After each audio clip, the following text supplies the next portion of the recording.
Okay, I think we're recording.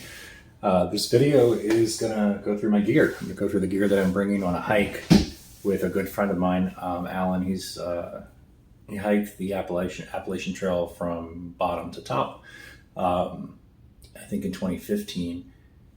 And I told him if he ever went back out, that I'd like to join him. And so now it's summer of 24, and he got 2 months to go hiking, and he chose to hike back through the state of Virginia, that section of the trail. And I have 2 weeks that I'm able to join him. And so starting tomorrow, I'm going to go meet him up in Tennessee. And then we're going to drive to Damascus and start hiking north through Virginia. He actually started in Damascus about a week ago and hiked south until I'm able to come pick him up. And so I'm going to come pick him up near Culver's Gap in Tennessee. And so I'm really excited. I've never done anything close to this long of a hike. I've never done a through hike. I've done out and backs on the backcountry trails at Mammoth Cave by myself. I've gone out for one night or 2 nights, but usually I just get out to a campsite and set up and then just kind of hang out and play. And that's different than, than hiking a long distance up steep grades every day. You know, I think the hike out was like, the longest one was like 8 miles at Mammoth Cave. And I think most days, almost all of our days on the trail will be longer than that. So I'm trying to lighten the load. Again, my buddy Alan, he posts videos of his hikes and of his gear. And he's posting a series of videos for this hike as well. And so I thought I'd make a gear list, partly to share with him and anybody else who watches his stuff and who's interested in what a newbie brought with them. And you'll get to see me learn the lessons in real time as I learn them. I'm sure some of this will end up being, shipped back to myself. But anyway, let's get into it. All right, so I'm in a hotel. This is a hotel bed. I'm not bringing that. So this is my bag. It is an Osprey 65 liter Atmos AG 65. It's a bag, you know. It's a little heavy. I mean, compared to some of the things I've seen that don't have any kind of a frame, this does have some built-in frame to it. There are these little bars right here. And it has this air speed system that keeps your back from actually touching the bag to allow some airflow. I'm a very hot person, sweaty, and so anything to help cool me down is appreciated. Right now there's nothing in the bag except for my Leatherman. I have my Leatherman attached to the belt strap of the bag. It's heavy. It's a real heavy piece of equipment, but I really like it. It's a newer model, so everything on it can be done in principle one-handed. You might lose a finger, but you can do it. And I really like it, but I haven't gotten to use it since I got it. Right after I got it when I was hiking, and then life happened and I stopped hiking, and I haven't been out since I think last summer was probably the last time. So I'm bringing that out to play with, carve stuff. Honestly, now that I'm thinking about it, I'm not really sure what I'm going to use it for, but we'll see. I'll have it for at least the first leg until we get to our first resupply. That may be something I ship back to myself. This is my wallet. I'm not bringing the whole wallet. I'm going to just bring my license and some cash and necessary cards. But what I wanted to show was this little Leatherman Micra. And I carry that every day. It's light enough and small enough. It fits in my pocket and just sticks to the magnet portion of my wallet. This thing's great.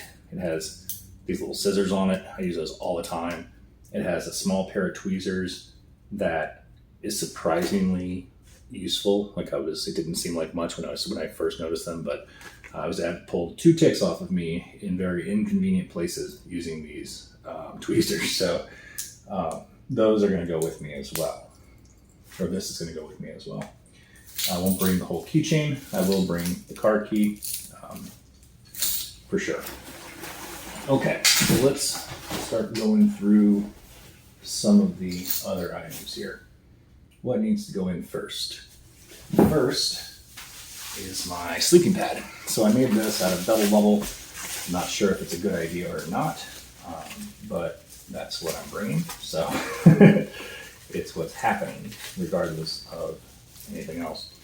And I probably try to figure out some button system while I'm out there, but I just stuck some I poked a hole through it and threw some cord through it so that I could kind of keep the ends together.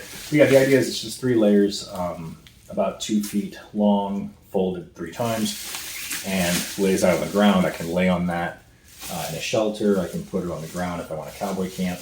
I can unfold the whole thing and make a 6 foot by approximately, I guess, 5 feet, 4 feet rectangle that I can lay on. And in a real pinch, it can be an extra source of warmth as a blanket. But I see myself putting this like in the bottom of my hammock as some to help with the conduction, so I can keep my back warm if needed, to make things a little bit comfier.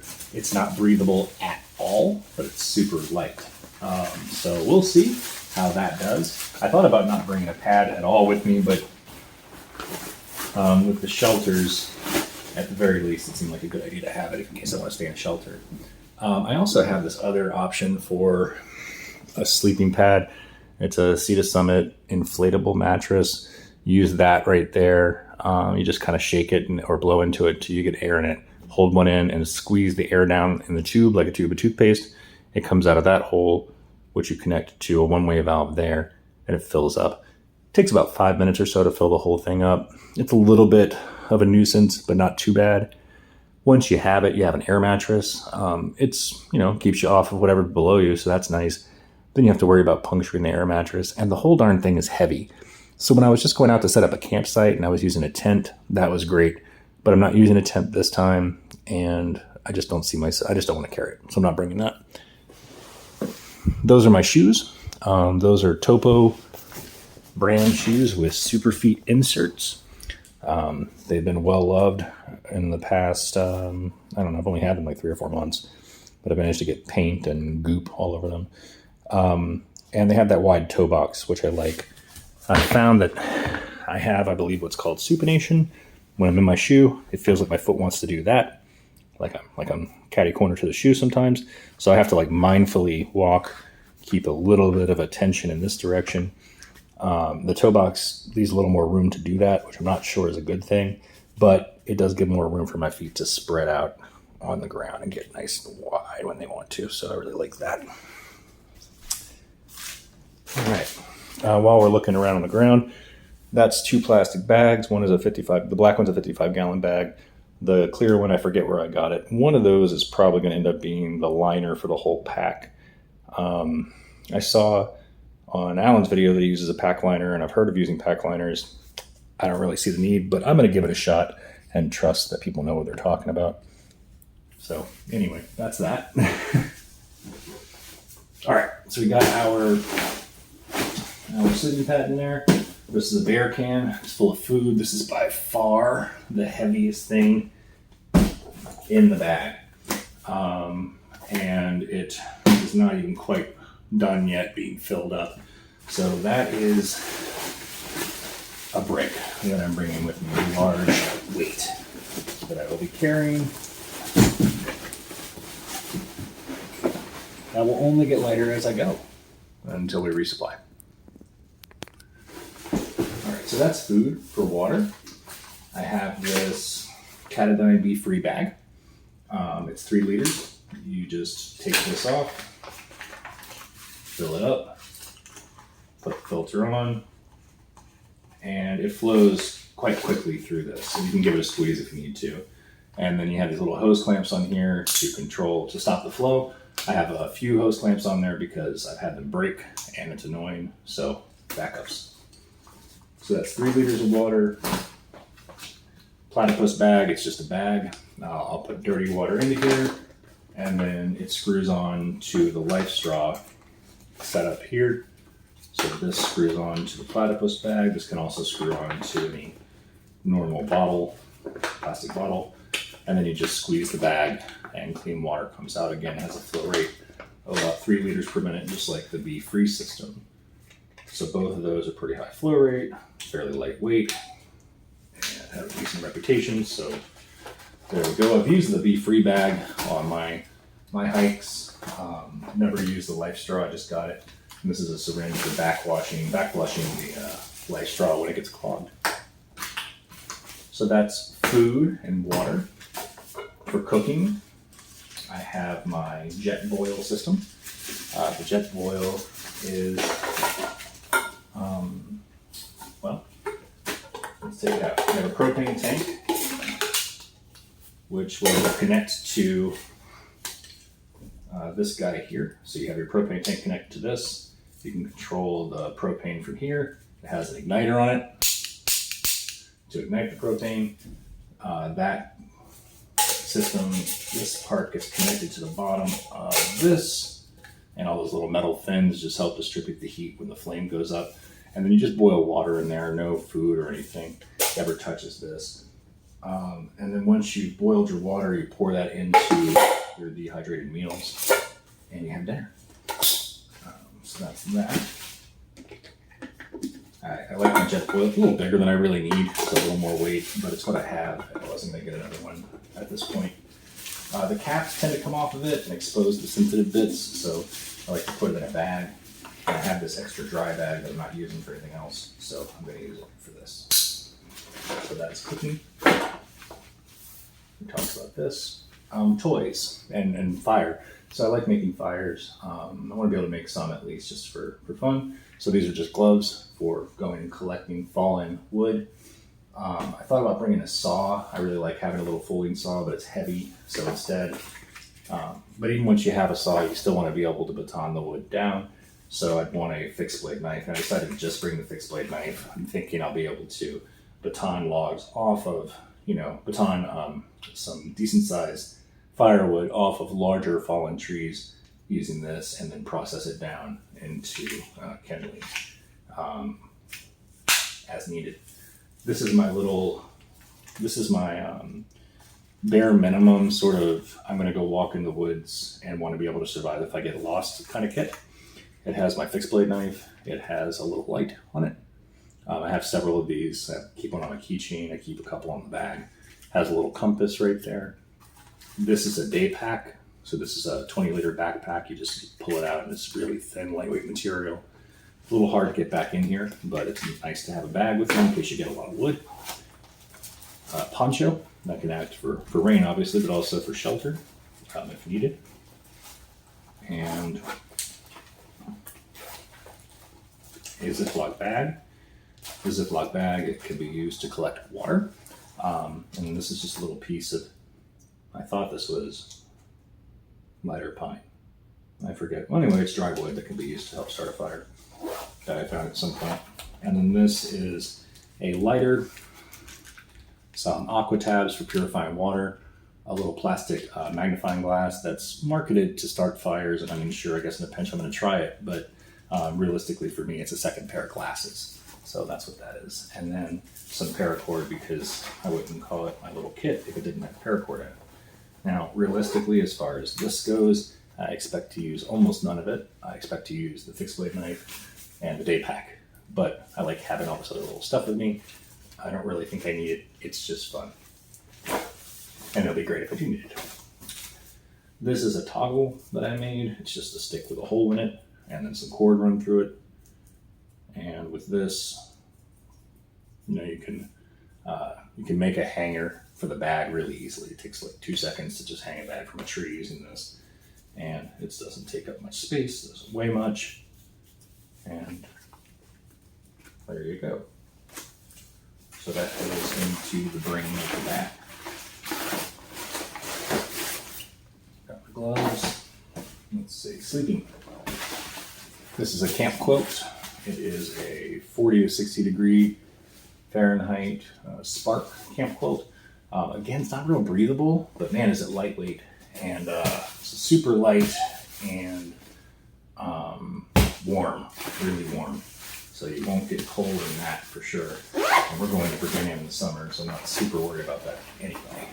But that's my blankie. This is a Mantis ultralight all-in-one hammock tent. And so it has a built-in bug net and your hammock, and then it's a ridgeline system, and so it has a rain fly that can be hung from the ridgeline to keep you dry.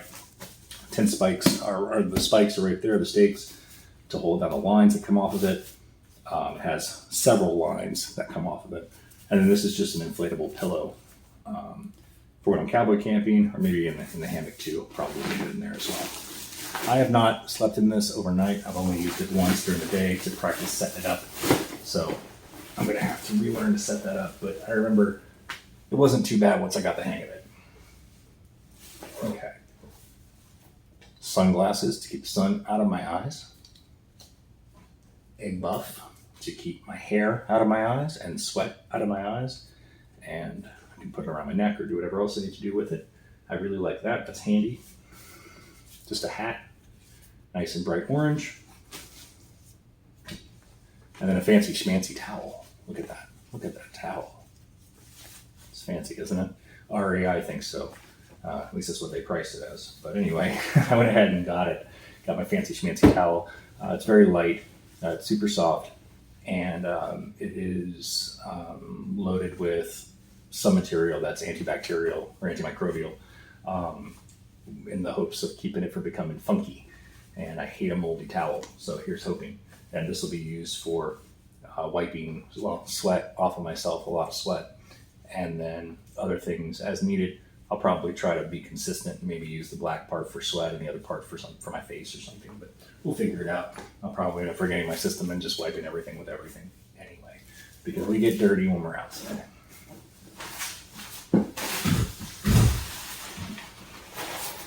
Got a first aid kit. It's really bare minimum. Most of the bulk here is an emergency blanket that I took out to play with. God, those things are warm. And then couldn't fold back as neatly. And, Band-Aids, some sterile pads, wipes, and then probably, I think, 6 or 7 of those small rolled bandages.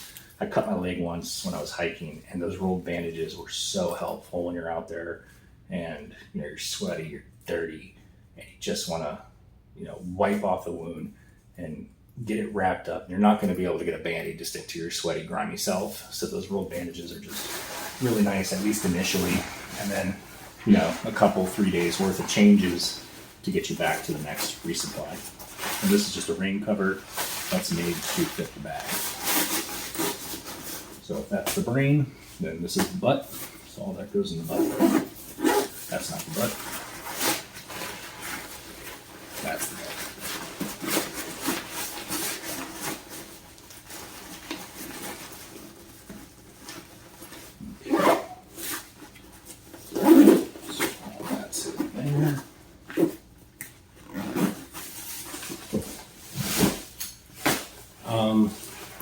What else do we have? We have trekking poles and knee braces. I have not used these ever, but my knees have been bugging me. So I got them, heard good things about them.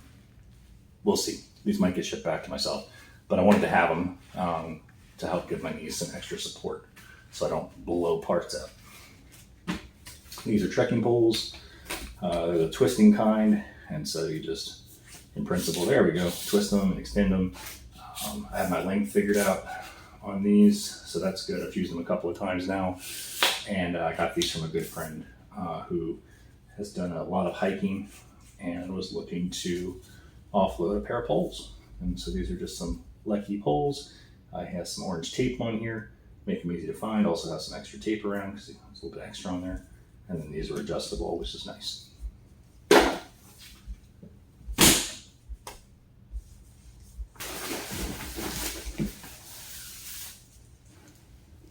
Various toiletries and glasses. So these are my eyeballs. These are my cheapest pair of reading glasses that I have, that are my strongest prescription also. Big tube of Neosporin. I use that for all sorts of things. Mainly for the various cuts and stuff I tend to get on my shins and tops of my feet. So that's good for that. Could also be used anywhere you need to lubricate, like for chafing or whatever. And then hydrocortisone cream. Bug bites suck, and so this is good. Got prescription medications, over-the-counter medications, some other things I like to have. Obviously toothpaste and a toothbrush. Yes, I did chop down the toothbrush because that's plenty long enough. And so all kinds of little personal items there.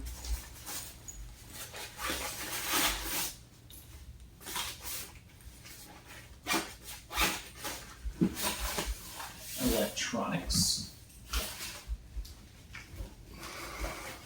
So my little headlamp. This is USB chargeable, so it's super light. It has a clip on it currently.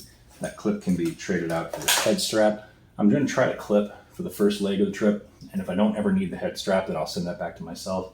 I'm more used to using a head strap, so I may end up wanting it, but I thought I'd try out the clip, so that's what I'm going to do. I got this little light. You can expand it and then turn it on to get a light, so you can hang that up at camp. It's super light. Come on now.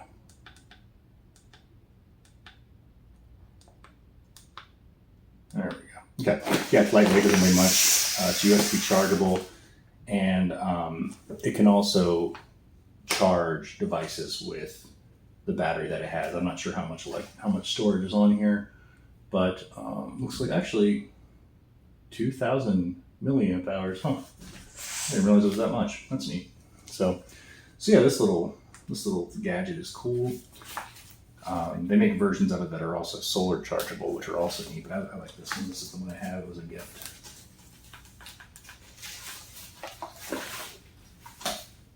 So that's one gadget. Another gadget is the Skull Candy Power Pack. It's kind of heavy. 10,000 milliamp hours. Recharge my phone, recharge my lantern, recharge my headlamp, whatever. Recharge things. A little minimalistic universal cord. And this is a Garmin satellite GPS. This is a GPS map 671. And it has the SOS button feature.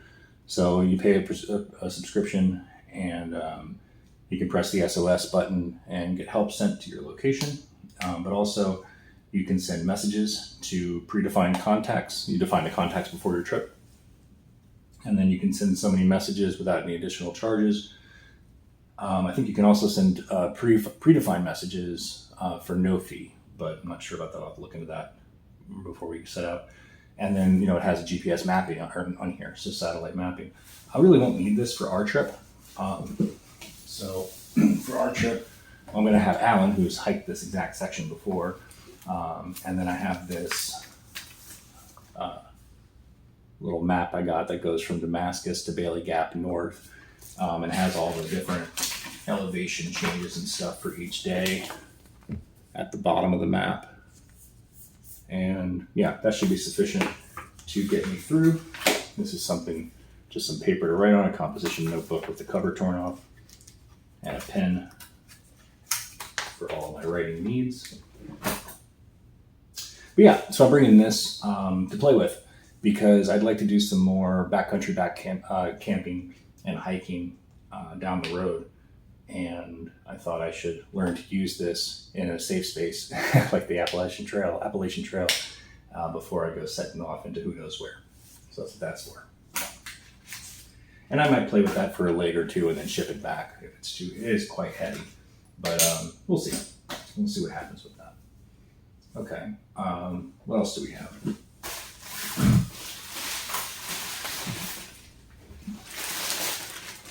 Toilet paper. Larry, it'll make you happy. I took the tube out. Other Larry, not me. And I got a little plastic bottle from Walmart and put some hand sanitizer in there. And then there's a trowel. That's kind of hard to see, but it's in there. So the trowel and the hand sanitizer are in their own little bag. The hand sanitizer might leak, and the trowel is going to have dirt all over it. I want to keep that away from my toilet paper. And so toilet paper is going to be used as a backup to writing in case I run out of composition paper, and it has no other purpose besides pooping. Anyway, this is a big dry bag. I'll put my clothes in here. Honestly, my clothes probably fit in this little dry bag, but if I need a dry bag for anything else, this is my extra dry bag space. Again, I'm kind of on the fence about using a liner at all, so We'll see if I end up bringing a liner or not. But yeah, I think that pretty much covers everything I'm going to bring.